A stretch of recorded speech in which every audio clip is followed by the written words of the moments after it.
अब एजुकेशन का जो है, एजुकेशन बीए थर्ड ईयर वाले, ये वीडियो उनके लिए है, बीए थर्ड ईयर वाले एजुकेशन जो है, और वो है फर्स्ट पेपर से रिलेटेड। ये ऐसे क्वेश्चंस मैं 3-4 आपको बता रहा हूँ जो हर साल आप कोई भी प्रीवियस ईयर क्वेश्चन पेपर उठा के देख लीजिए, 2000 जैसे कि एनसीईआरटी बेस्ड पे आता है, नई शिक्षा नीति बदल गई है, इस पे क्वेश्चंस आपको एक जरूर देखने को मिलेगा। आपको कोई इंपॉर्टेंट डेज हो उस पर मिलता है, आपको दूरदृष्टि दोष, निकट दृष्टि दोष पे एक दो क्वेश्चंस जरूर हर साल आप कोई न भी प्रीवियस ईयर क्वेश्चन पेपर, मैं गारंटी के साथ कहता हूँ प्रीवियस ईयर क्वेश्चन पेपर कोई सा उठा के दीजिए, आपको 2 से 3 क्वेश्चंस आज यहाँ से मिलने वाले हैं। इसका आंसर पक्का एकदम रट लीजिएगा, 2 से 3 आपको इस क्वेश्चन में से मिलने देखने को मिल ही जाएगा, और आपको वहाँ पे अच्छे से टिक मार के आइएगा। तो आप इस पूरे जो मैं बता रहा हूँ इस चीज़ को रट जाइएगा, और बस इतना ही का पर्याप्त है, इसमें से 2 से 3 क्वेश्चन आपके लड़ जाएंगे। ऐसे शॉर्ट वीडियोज़ में बना बना के अपलोड करने वाला हूँ। अगर आपकी वीडियो अच्छी लगे तो इस चैनल को लाइक सब्सक्राइब जो करना हो शेयर अपने दोस्तों के पास कर देना जरूर। लेकिन हाँ, वीडियोस पहले स्टार्ट करते हैं। जैसे हर साल आपने 2020 का में क्वेश्चन था एनसीईआरटी का पूरा नाम, एनसीईआरटी, लेकिन वो लिखा होता है देवनागरी लिपि में, इसे देवनागरी लिपि कहते हैं, ठीक है। एनसीईआरटी का पूरा नाम होता है national council for education research and training, ठीक है। ये 2018, 19, 20 में तीनों में पूछा गया है। इसकी स्थापना होती है 1961 में, और इसका हेडक्वार्टर न्यू दिल्ली में है। इसके हरिकेश ऐसे कुछ करके हैं जो इसके चेयरपर्सन है, और ये जो शिक्षा मंत्रालय उसके अंडर में एक काम करता है। और इसके क्लास योजना थी ये एनसीईआरटी के द्वारा ही शुरू की गई थी, तो इतना याद रखिएगा, क्योंकि 2017-18 में भी क्वेश्चन ही पूछ चुका है, आगे भी संभावना है पूछेगा। तो क्लास योजना किसके थ्रू शुरू की गई थी? एनसीईआरटी के द्वारा, ठीक है। अब नई शिक्षा नीति के अनुसार भारत में नई शिक्षा नीति, अब नई शिक्षा नीति जैसे कि पुरानी शिक्षा नीति की संरचना क्या थी? 10+2+3, यानी 10 पढ़ो, 10 से फिर 12 और फिर 3 वो हो गया, ये 3 ग्रेजुएशन का है, तो इसे हम 15 लेके चलते हैं ऐड करके। ये भी 15 होगा, क्योंकि याद करने के तौर तरीके से याद करेंगे कि भूले ना। 5 3 8, 8 3 11, 11 4 15, तो इसको क्या है 5 + 3 + 4। जैसे कि नर्सरी, एलकेजी, यूकेजी और आंगनबाड़ी के तहत 3 तक जो है बस लड़कों का एग्ज़ाम नहीं होगा, वो बस एक खेल के मकसद से जाएंगे कि जिससे उनका पढ़ाई में लगाव बन पाए।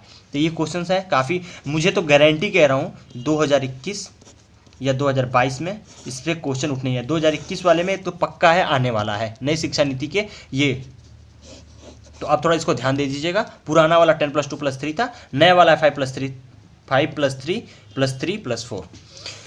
राष्ट्रीय शिक्षा दिवस कब मनाया जाता है? तो राष्ट्रीय शिक्षा दिवस देख लीजिएगा 2 फरवरी को मनाया जाता है, क्योंकि एग्जामिनर बस थोड़ा सा चीज़ें आगे पीछे बदल के क्वेश्चन पूछ देता है। यानी 2 फरवरी को क्या मनाया जाता है, ऐसा भी पूछ सकता है, या ऐसा भी पूछ सकता है राष्ट्रीय शिक्षा दिवस कब मनाया जाता है? 2 फरवरी का, क्योंकि ये भी क्वेश्चन पूछ चुका है, लेकिन 19-20 में 2 साल में नहीं पूछा है, तो चांसेस है कि 21 में पूछ सके, क्योंकि एजुकेशन जो अप्लाई हुआ है उसके बाद से क्वेश्चन इस टाइप के आने की संभावना ज़्यादातर हो जाती है। अंतर्राष्ट्रीय विकलांग दिवस, देखिए राष्ट्रीय अंतर्राष्ट्रीय में पहले समझिए। अंतर्राष्ट्रीय होता है पूरे कंट्रीज़ के, ऑल ओवर वर्ल्ड में अंतर्राष्ट्रीय मनाया जाता है, तो वहाँ पे अधिकांश देशों में मनाया जाता है, लेकिन राष्ट्रीय केवल आपके देश में ही मनाया जाता है। तो राष्ट्रीय शिक्षा दिवस 2 फरवरी को मनाया जाता है, ठीक है।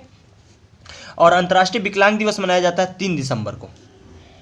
3 दिसंबर को ये क्वेश्चन 17, 18, 19 में भी पूछ चुका है, ठीक है। इस क्वेश्चन को ध्यान से देख लीजिए। अंतर्राष्ट्रीय विकलांग दिवस मनाया जाता है 3 दिसंबर को। 17, 18, 19 में भी क्वेश्चन पूछ चुका है, 20 में भी संभावना है, 21 में भी संभावना है पूछ ले। सबसे इंपॉर्टेंट क्वेश्चन जो काफ़ी लड़कों को प्रॉब्लम हो जाती है, दूरदृष्टि दोष। जैसे कि मैंने भी जब पेपर दिया था तो इसमें मैं थोड़ा कन्फ्यूज़ हो गया था, तो मैं कन्फ्यूज़ हुआ, तो आज आपके सामने अच्छे से समझाऊंगा कि आज से आपको दूरदृष्टि में और निकट दृष्टि दोष में कन्फ्यूज़न नहीं होगा, और उसमें कौन सा लेंस यूज़ करते हैं देखिए। पहले नंबर आपको इस डायग्राम के लेंस यूज है। मान लीजिए कोई एक अवतल लेंस होता है, एक उत्तल लेंस होता है। उत्तल लेंस ऐसे होता है, यानी 2 किनारे किनारे पतली होती हैं, बीच में क्या होता है, मोटा होता है। अगर कोई प्रकाश की किरणें ऐसे आती हैं तो वो एक जगह एकत्रित होने लगती हैं, ठीक है, ये सीधी लाइन हो जाती है। अगर प्रकाश किरण ये जाएगी तो ये जो बीच वाला माध्यम होता है उसकी तरफ क्या हो जाती हैं, फोकस यानी केंद्रित होने लगती हैं। इसको उत्तल लेंस कहते हैं।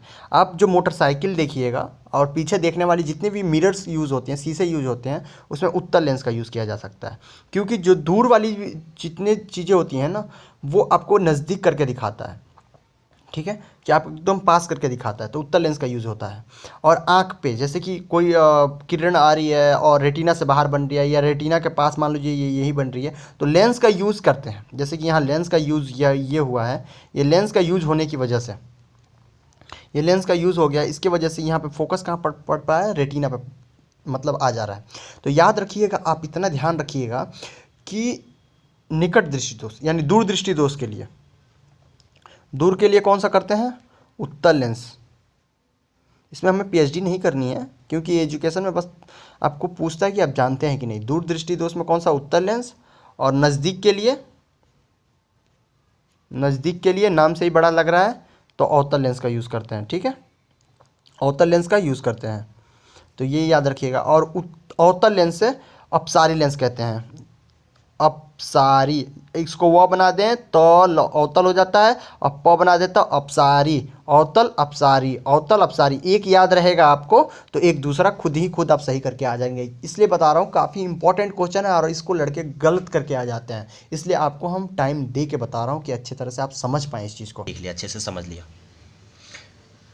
अब डायग्राम के बाद से इस चीज़ को थोड़ा समझिए, याद करने का तरीके से बता रहा हूँ। निकट दृष्टि दोष, जिसमें निकट में आप देख रहे हैं ये बड़ा अक्षर है, दूर कितना है, दूर दृष्टि।